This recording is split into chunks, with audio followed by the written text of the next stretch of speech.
Hello. Um, this is just talks about the civil rights movement with Jessica Ivy, my project. Um, I'm really not good with talking, but I'm going to try to attempt to do this. I hope you enjoy the nice little fire in the background, giving a very cozy environment. So let's talk about freedom songs and freedom songs during the civil rights movement. Um, Song and music has been a very important part of the black experience for a very long time, ever since, we were slaves and we came on the boats and sang in the fields. There were work songs. Um, Songs are also a very big part of African culture, which ties into why it becomes a big part of African American culture.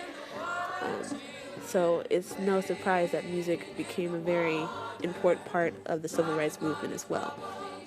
It ties in a lot with the church and how the church had its influence on the civil rights movement.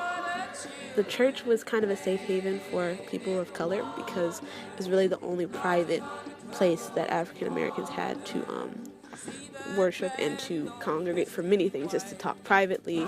It was a place that they could be with their own and have that sense of community.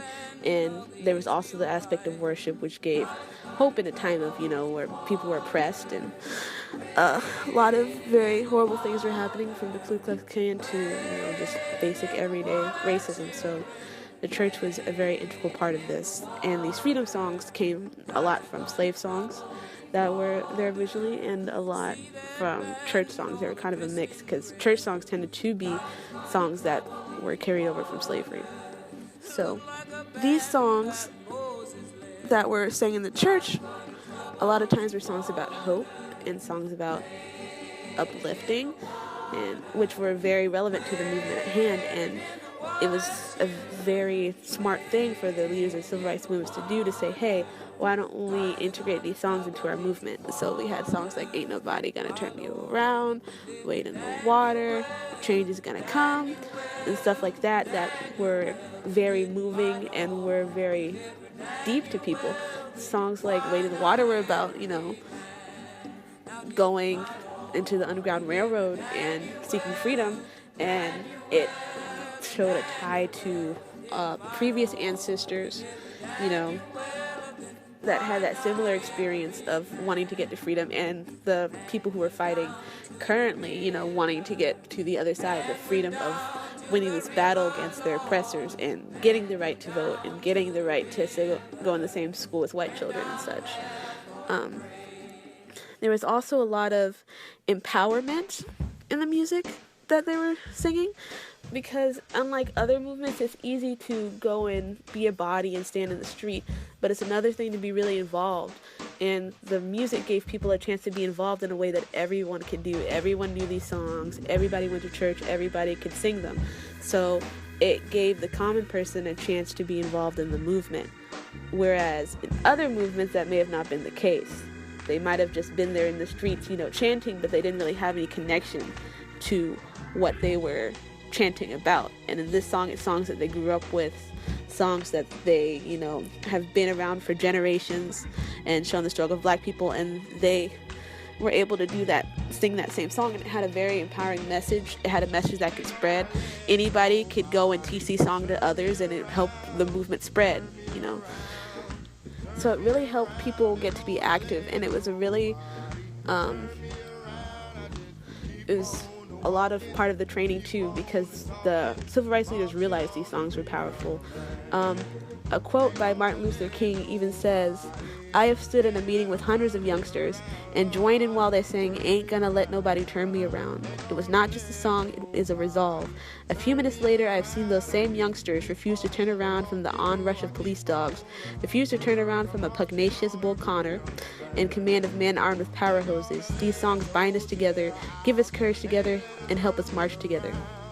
So the songs unite many people, especially since there was a big gap between the people the older generation, because the older generation was a little bit more used to the racism and they didn't really want to challenge the status quo because they were afraid of the consequences that could happen. But because they were used to being in the church, used to these songs, it united old and young people, it united people from all genders.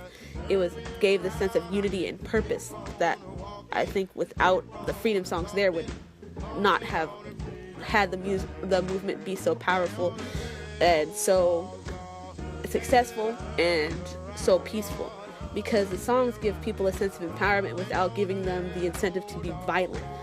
Like songs like Ain't Nobody Gonna Turn Me Around say I'm not going to be affected by what they're doing to me instead of I'm going to pugnaciously fight people, which I think is also a very important thing to consider.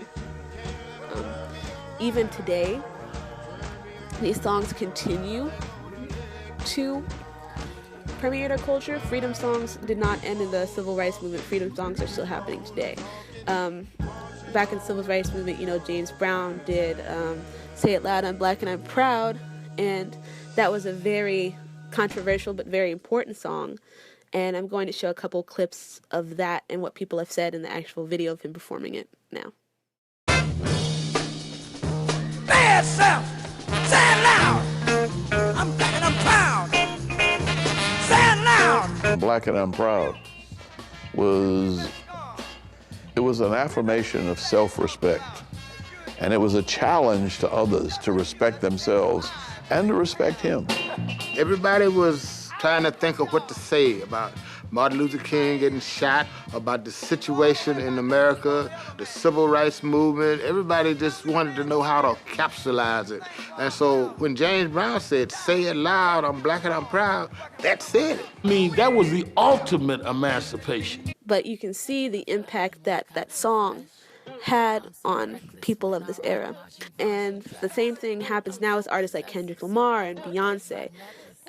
After the whole Black Lives Matter movement, Beyonce became very vocal about her race. She had the very controversial Super Bowl performance, and she was very outspoken. She said, like, I like my Jackson 5 nostrils. She's very unapologetically black, sort of similar to James Brown's song, I'm Black and I'm Proud, where he's also very unapologetically black. And there's also the Kendrick Lamar song, We Gonna Be Alright, which says that same message of, like power and standing up in the face of adversity. And in a clip I'm about to show, there's a video from an actual Black Lives Matter protest where they are actually chanting the lyrics of Kendrick Lamar's song, similar to in the civil rights era where they chanted the lyrics to other freedom songs.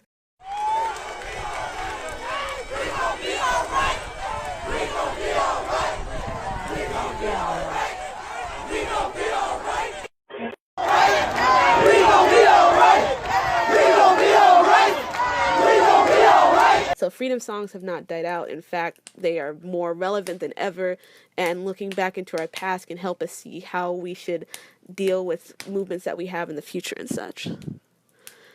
And yeah, that's my presentation. I hope you enjoyed it. It stuck a bit to my essay, but I hope I could give you a little bit of more of my ideas and more of my insight into why I wrote it, and some interesting videos and stuff to help you think about it. So thank you, Dr. Butler, and thank you, Mr. B, and have a good day. Goodbye.